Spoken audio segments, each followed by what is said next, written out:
যদি হঠাৎ করে কাউকে বলি, দেখো এগুলো তো একদম মতিচুরের লাড্ডু, তাহলে আপনি কি ভাববেন? এক কামড় দিতে ইচ্ছা করবে, তাই না? কিন্তু অপেক্ষা করুন, এগুলো লাড্ডু নয়, বরং লাড্ডুর মতো দেখতে সুন্দর মোমবাতি। বাঁকুড়ার সুচন্দ্রিকা দাস এই বিশেষ মোমবাতিগুলি তৈরি করছেন। মুম্বাই থেকে দিওয়ালি উপলক্ষে এসেছে 10,000 পিস লাড্ডু মোমবাতির বিশাল অর্ডার। প্রতিটি মোমবাতি দেখতে একদম খাঁটি মতিচুরের লাড্ডুর মতো। এমনকি এগুলো থেকে বেরোচ্ছে মিষ্টি গন্ধ, যা আপনাকে ভুল করে এক কামড় খেতে ইচ্ছা জাগিয়ে তুলবে। সুচন্দ্রিকা দিনরাত এক করে কাজ করছেন এই মোমবাতিগুলি তৈরি করতে। ইতিমধ্যে 7,000 মোমবাতি তৈরি সম্পন্ন হয়েছে, বাকি 3,000 কয়েকদিনের মধ্যেই শেষ হবে। তারপরে এগুলি চলে যাবে মুম্বাইয়ে, সেখানে আলোর উৎসবে সবাইকে মুগ্ধ করবে।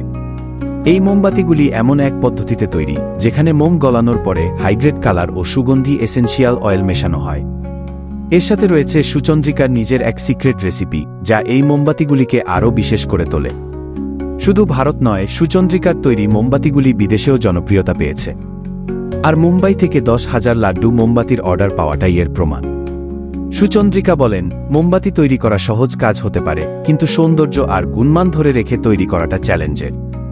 3 বছর ধরে সুচন্দ্রিকা নিজের হাতে এই সৃষ্টিশীল কাজ করে আসছেন। তার লাড্ডু মোমবাতি আজ শুধু বাঁকুড়া নয়, গোটা দেশের গর্ব।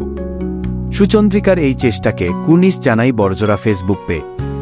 তার এই চেষ্টা মানুষের মন ছুঁয়ে যাবে, কারণ এটি কেবল সৃষ্টির কথা বলে না, একজন নারীর কঠোর পরিশ্রম, সাফল্য আর শখের প্রতি ভালোবাসার গল্পও বলে।